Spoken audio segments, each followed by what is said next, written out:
기자님들 안녕하십니까. 대한한의사협회장 최혜경입니다. 직접 뵙고 말씀을 여쭤야 되는데 이렇게 온라인으로 뵙게 돼서 안타깝게 생각합니다.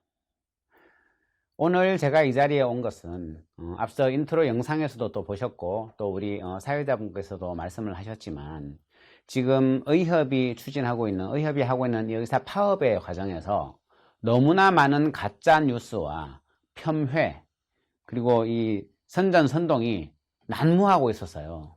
그 부분을 어떻게든지 바로 잡아보겠다는 생각으로 이 자리에 나서게 됐습니다. 사실은요, 파업은 저희들에게 굉장히 익숙한 일입니다. 파업은 원래 정치적 약자들이 그들의 수단을 관철하기 위한 일종의 수단이죠. 한의계는 사실 의료계 내에서는 약자이지 않습니까? 제가 93년에 본과 4학년이었습니다. 그때 의료계에 굉장히 큰 싸움이 있었어요. 이른바 한약 분쟁이라고 부릅니다. 그때 저는 본과 4학년이었고 당연히 그 한약 분쟁의 학생으로서 당사자로 나서게 됐고요. 그 결과 유급을 당했습니다. 그래서 제가 제때 졸업하지 못했어요. 저는 지금 의대생들이 중요한 사회적 의제에 대해서 분노를 느끼고 파업에 나서는 거 정당하다고 생각합니다. 누구에게나 부여된 권리입니다. 그리고 그 결과로 유급 당하실 수도 있다고 생각합니다. 제가 이미 당해봤습니다. 제 후배들도 다 유급 당했습니다. 그 한약 분쟁의 대가였습니다. 충분히 할 수 있는 일입니다. 의협의 파업, 2000년에 이미 우리가 한번 의사 파업을 경험했죠. 그 한의사들도 많은 파업을 해왔습니다. 정당한 주장을 위해서라면 할 수 있는 그들의 권리입니다. 제가 지금 의협에 전공의들에게 또 의대 학생들에게 파업하지 말라고 주장하는 것이 아닙니다. 정당한 파업이라면 그것이 국민의 동의를 얻을 수 있다면 정보에 국민 건강에 도움되는 선택이라면 파업을 통해서라도 관철해야 될 그 무엇이 있는 거죠. 그러나 거짓말을 해서는 안 되는 겁니다. 필요해서 파업을 하더라도 굳이 시민을 속여가면서 자기의 정당성을 입증하기 위해서 거짓말을 해가면서 파업을 해서는 안 되는 거죠. 그런데 지금 적어도 한의계와 관련되는 주제에 대해서만이라면 어마어마한 거짓말들, 어마어마한 혐오 조장들 난무하고 있습니다. 하나만 보시죠. 이 자료는 아마도 의협인지 모르겠습니다. 의료계에서 만들어서 지금 온라인을 통해서 확산시키고 있는 자료 같습니다. 내용에 이런 말이 있습니다. 검증도 안 된 한약에 세금을 쓴다고? 그런 말이 나와요. 한약에 검증이 안 됐다. 정말 속 편한 얘기죠. 검증 안 됐다라고 그냥 딱지를 붙이는 겁니다. 근데 제가 간단하게 4가지만 이야기해 보겠습니다. 우선 첫 번째로 이 검증도 안 됐다고 의사 선생님들이 주장하시는 그 한약 있잖아요. 그 한약 중국에서도 보험되고 일본에서도 보험됩니다. 그리고 중국, 일본에서는요, 양의사 선생님들이 그 약을 쓰고 있습니다. 양의사 선생님들이 처방하고 양의사 선생님들의 처방이 보험이 되는데 우리나라에서 똑같은 양방 교육을 받은 우리나라의 양의사 선생님들은 그 약이 검증이 안 됐다.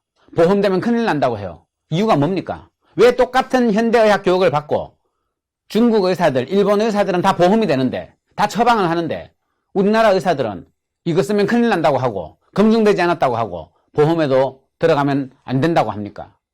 제가 보기에는요, 자기들이 못 써서 그래요. 만약에 우리나라도 의사들도 한약을 처방하도록 해놨으면 일본 의사들처럼 그냥 처방했겠죠. 우리나라는 한의사 제도가 있으니까 의사 선생님들이 한약을 못 쓰니까 그 한약 쓰면 큰일 난다고 주장하시는 겁니다. 여기에 무슨 논리적 근거가 있습니까? 만약에 우리나라 의사 선생님들 말이 사실이라면 일본의 식약처, 일본의 보건당국, 중국의 식약처나 중국의 보건당국은 전부 어마어마한 국민적 위해를 일으키고 있는 거죠. 말이 됩니까? 미국은 어떻습니까? 미국에서는요, 이 우리가 쓰는 한약재들이 다 푸드 서플먼트라고 불리면서 일반 마트에서 쓰입니다. 수많은 건강식품의 원료로 쓰입니다. 말하자면 한의사 제도가 별도로 없다 보니까 일반인들이 오히려 한약재에 쉽게 접근하도록 되어 있는 겁니다. 만약에 그 한약재가 안전하지 않다면 어떻게 일반인들이 직접 접근할 수 있습니까? 미국 FDA는 자국민의 건강을 얼마나 도외시하면은 검증도 되지 않은 안전하지 못한 한약을 그냥 자국민들한테 식품의 형태로 마트에서 누구나 손쉽게 접근할 수 있도록 판매를 하고 있단 말입니까? 그래서 제가 드릴 수 있는 첫 번째 말씀은요. 중국, 일본, 미국의 사례를 봤을 때 한약이 검증되지 않았다. 한약은 안전하지 못하다라는 주장은 대한민국 의사 선생님들, 한약을 처방할 권리가 없는 의사 선생님들, 양의사 선생님들만의 독자적 주장일 뿐입니다. 오히려 그 말씀에 근거가 없어요. 두 번째로 놀랍게도 그 검증되지 않았다고 하는 한약을 우리나라에서 현재 의사 선생님도 쓰고 있고 약사 선생님들도 쓰고 있습니다. 이 한약재를 이용해서 만든 처약 중에 일부는요, 100처방에 한정되기는 하지만 약사 선생님들도 쓰고 있습니다. 대한민국 약사 중에서 26,000명이 한약을 매약할 권리를 가지고 있습니다. 만약에 이게 검증되지 않고 안전하지 못한 약이라면요, 급여에 넣을 거냐 말 거냐의 문제가 아닙니다. 못 쓰게 만들어야죠. 한의사도 못 쓰게 해야 되고 약사도 못 쓰게 해야 되고 대한민국 의사도 못 쓰게 해야 됩니다. 그런데 현재 다 쓰고 있어요. 비급여로 쓰는 건 괜찮고 급여에 들어가면 갑자기 안 안전해집니까? 급여에 들어가면 갑자기 검증 수준이 달라집니까? 애초에 문제가 있으면 안 써야 되는 거죠.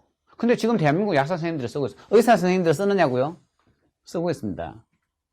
대한민국의 의사 선생님들이 순수한 한약의 조합을 지금도 처방하고 계세요. 여러분, 비그만이라는 약이 뭔지 아십니까? 방풍통성산입니다. 한약입니다. 그 약 의사 선생님들이 다 쓰고 있어요. 방기, 환기탕, 양약 처방인 것처럼 의사 선생님들이 쓰고 있어요.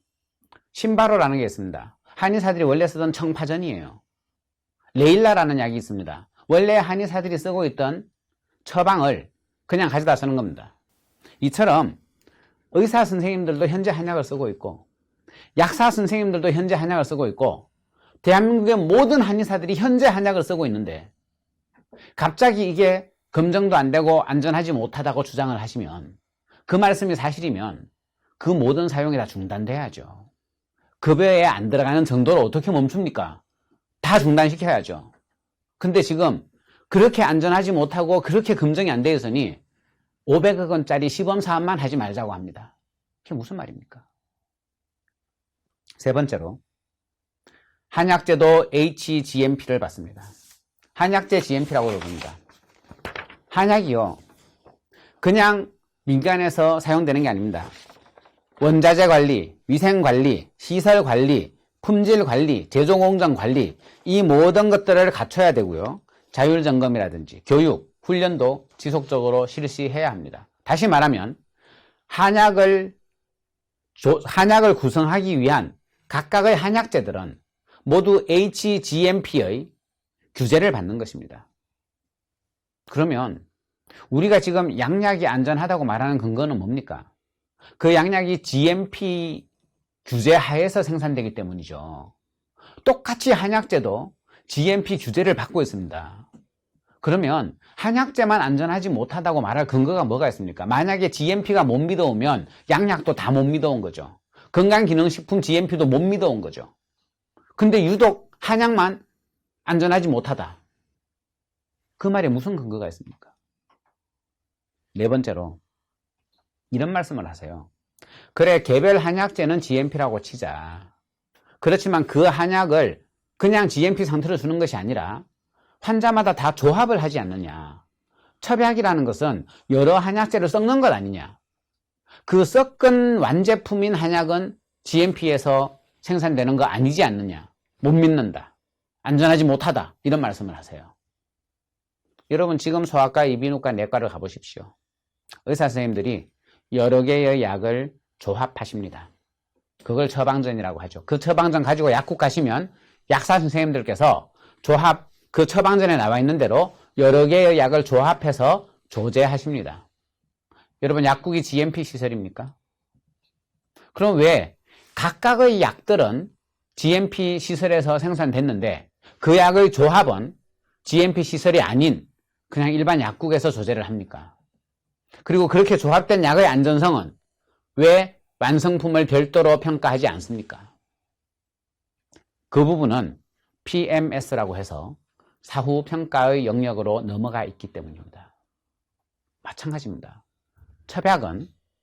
한약 처방은 개별 한약재의 병용 투여입니다. 개별 한약재의 조합입니다. 개별 한약재는 GMP 시설 하에서 생산되지만 그렇게 병용된 약들의 안전성은 서베일런스 시스템, PMS를 통해서 확인받는 것입니다.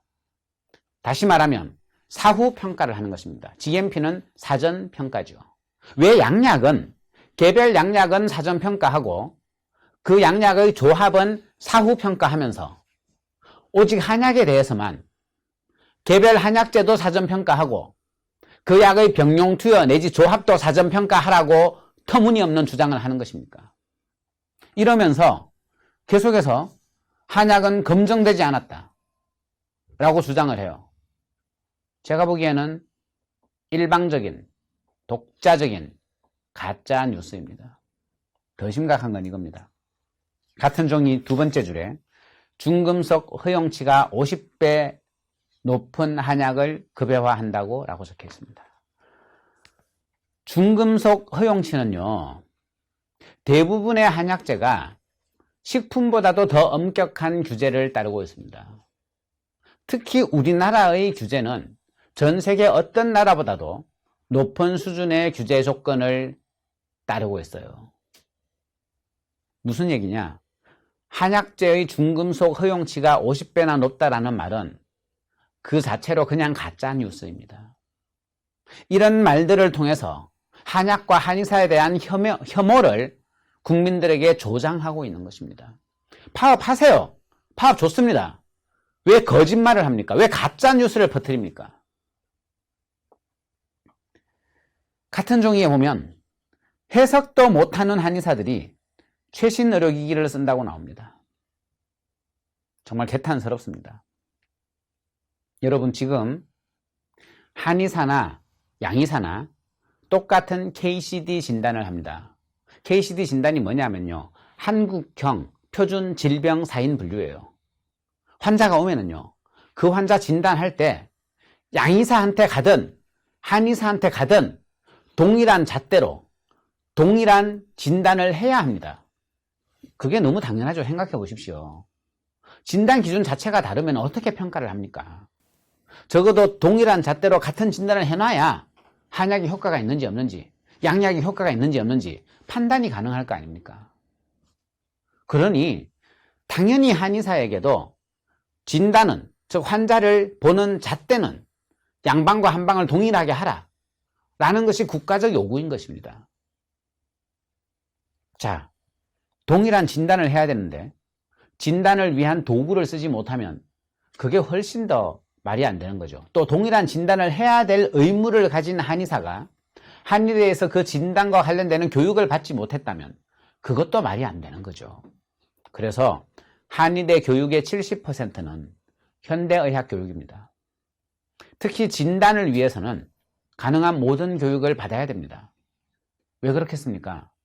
진단을 위한 교육을 받아야만 그 진단을 할 수 있고 그 진단을 해야만 동일한 잣대 하에서 평가가 가능하기 때문입니다. 그런데 한의사에게 해석도 못한다고 말하면요, 애초에 그 한의사가 KCD 진단을 하면 안 되는 거예요.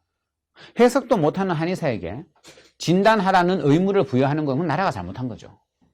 해석도 못하는 한의사가 대학 다니면서 현대의학과 관련된 교육을 받는 것도 이상한 거죠. 애초에 우리나라 교육과 면허 시스템 자체에 대한 이해가 부재하다 보니까 한의사는 해석도 못하는데 최신 의료기를 쓰려고 한다는 이런 망발이 나오는 겁니다.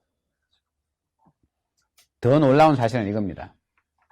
마땅히 한의사는 최신 의료기기, 현대 의료기기를 써야 하는데도 불구하고 지금 정부가 의협의 눈치를 보느라고 몇 년씩 한의사가 현대의료기기를 쓸 기회를 주지 않고 있습니다.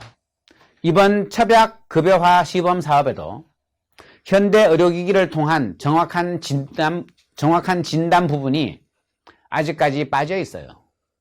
근데 지금 마치 정부가 첩약을 급여화하면서 최신 의료기기도 다 허용을 한 것처럼 오도하고 있어요. 저희들은 그렇게 되면 좋겠어요. 그래야 된다고 생각합니다. 첩약건강보험 지금 3가지 질병이지 않습니까? 그 질병을 정확하게 진단해야죠. 그래야지 한약을 썼을 때 효과가 있는지 없는지도 정확하게 판단할 수 있죠. 근데 정부는 의사들 눈치 보느라고 그것조차도 제대로 안 만들어 놓고 있어요. 첩약 쓰려면 혈액검사 해야 되고, 첩약 쓰려면은 진단을 위한 도구들은 다 써야 됩니다.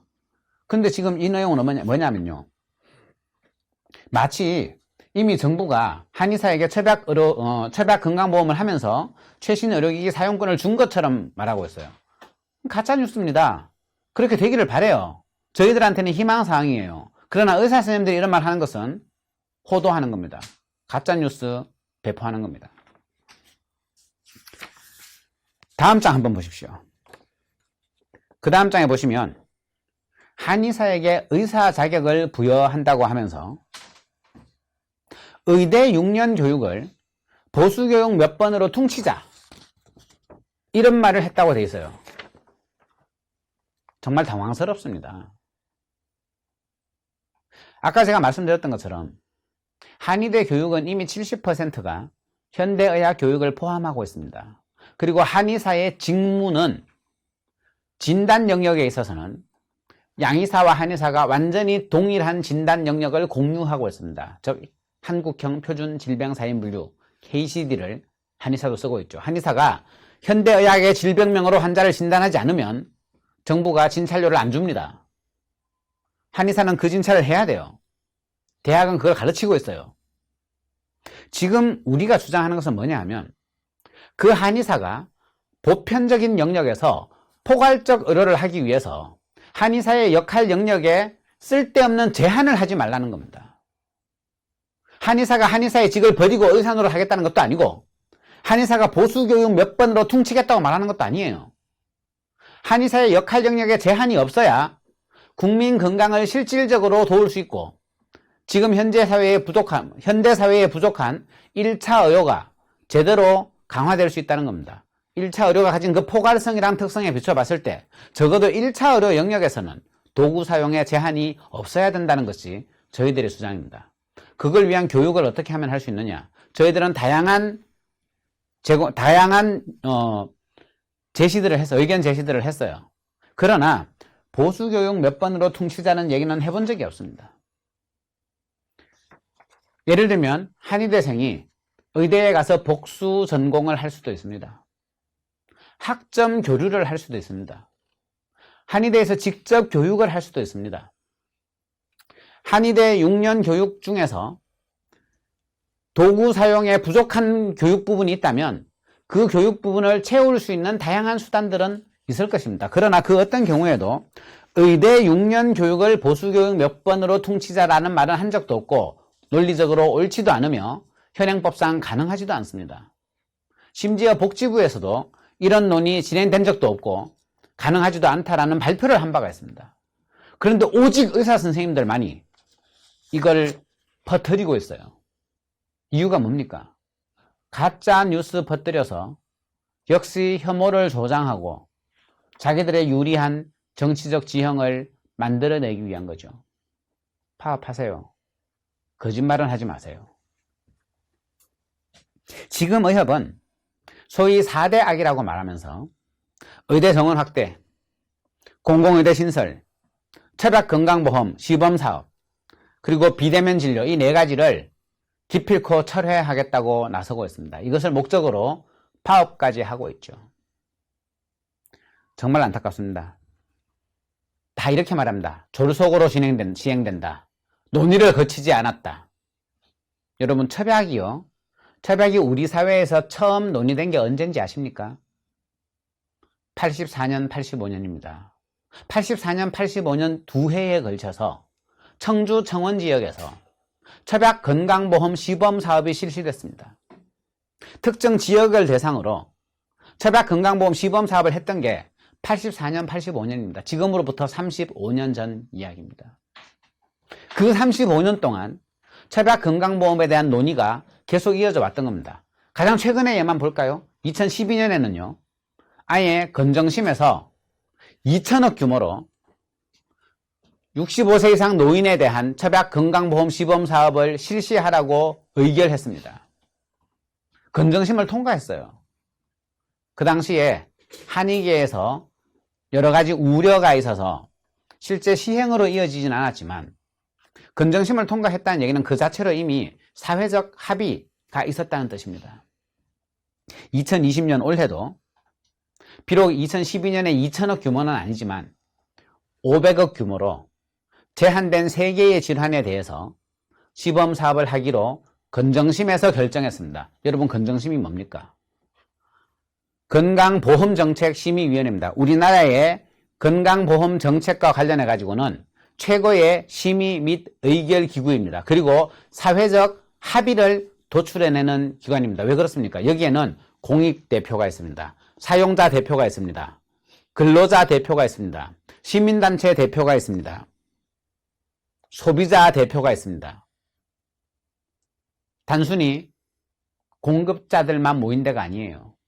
당연히 의사, 병원, 치과의사, 한의사, 약사, 간호사 다 들어가 있죠. 공급자들 당연히 다 들어가 있고, 공급자뿐만 아니라 여러 공익을 대표하는, 시민을 대표하는, 소비자를 대표하는, 사용자를 대표하는 여러 사람들이 다 들어가 있는 말 그대로 사회적 합의를 이끌어내는 기관인 것입니다. 거기에서 충분한 논의를 하고 처박건강보험 시범사업을 의결했던 것입니다. 여러분, 시간적으로는 84년부터 35년이 넘는 세월 동안 논의해왔고, 또 우리 사회 내에서는 여러 이해관계를 가진 다양한 직역의 사람들이 모여서 사회적인 대타협을 만들어낸 그런 결과물입니다. 이제 와서 의협이 자기 입맛에 안 맞다는 이유로, 자기만 못 쓴다는 이유로 이거 당장 철회하라. 말이 됩니까? 일본의 의사 선생님들은 처박 처방하세요. 보험 됩니다. 우리나라 의사 선생님들하고 일본 의사 선생님들하고 차이가 뭡니까? 왜 똑같은 교육받은 일본 선생님들은 다 처박 처방하고 보험도 되는데 그 교육 똑같이 받은 한국 의사 선생님들은 그 약 쓰면 큰일 난다고 주장합니까? 비대면 진료에 대해서도 저는 누차 얘기해 왔습니다. 감염병 관리에 있어서는 비대면 진료가 기본 프로토콜이 되어야 된다. 그리고 비대면 진료가 대면 진료를 대체하는 것이 아니라 대면 진료를 보완하는 용도로 쓰이는 한 비대면 진료는 대면 진료 하나만 하는 것보다 비대면 진료와 대면 진료를 함께 써서 보완하는 방식이 국민 건강을 관리하는 데 훨씬 더 유리하다라고 주장해 왔습니다. 지금 코로나 시대입니다. 환자 열만 나도요, 병원 문턱도 못 넘어오게 합니다. 빨리 보건소 가라고 합니다. 1339 전화하라고 합니다. 환자 보지도 않으면서 비대면 진료는 반대해요. 그게 옳습니까? 마치 비대면 진료하면 건강에 위해가 갈 것처럼 얘기해요. 대면 진료를 비대면 진료가 대체할 경우에는 혹 그럴 수도 있습니다. 그러나 대면 진료도 하면서 비대면 진료를 보완적으로 활용한다면 당연히 의료 접근성이 높아지죠. 병원에 대한 진입장벽은 낮아질 것입니다. 국민들의 편의성 증대될 것입니다. 거부할 이유가 없다고 봅니다. 그런데 비대면 진료하면 큰일 날 것처럼 호도하고 있어요. 옳지 않습니다. 자신들의 경제적 이익, 사회 독점적 이익을 지키기 위해서 사실관계를 왜곡하고 있다고 생각됩니다. 저는 작금의 파업 상태를 대응하는 우리 사회, 특히 정부에 대해서도 한 말씀 드리고 싶습니다.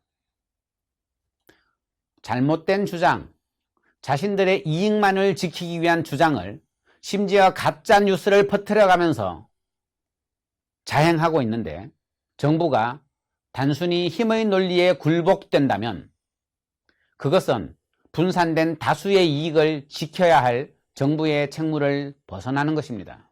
정부는 국민의 이익을 최우선으로 해야 합니다. 독점적 소수의 이익을 지켜주기 위해서 다수 국민의 이익을 희생해서는 안 될 것입니다.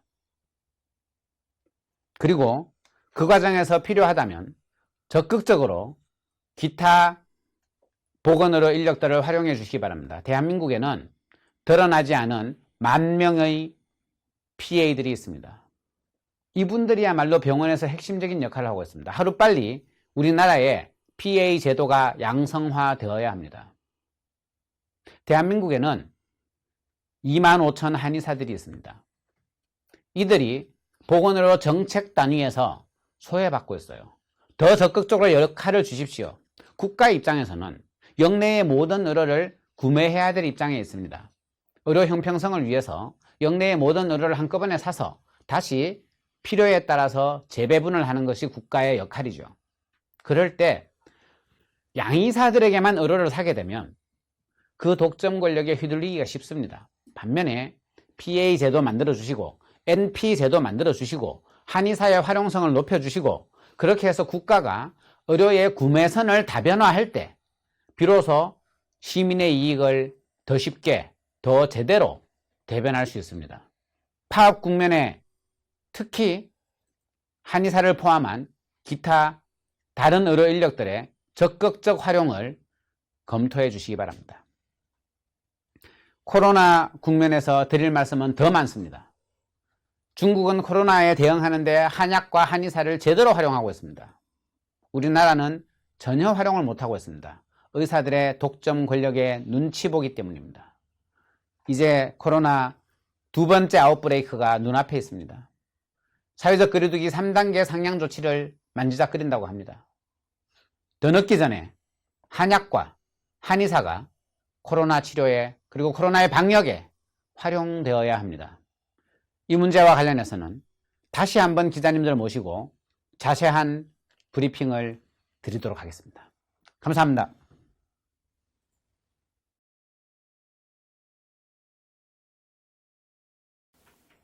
기자님들 직접 뵙지 못하고 이렇게 화면으로 뵙게 돼서 정말 죄송스럽게 생각합니다.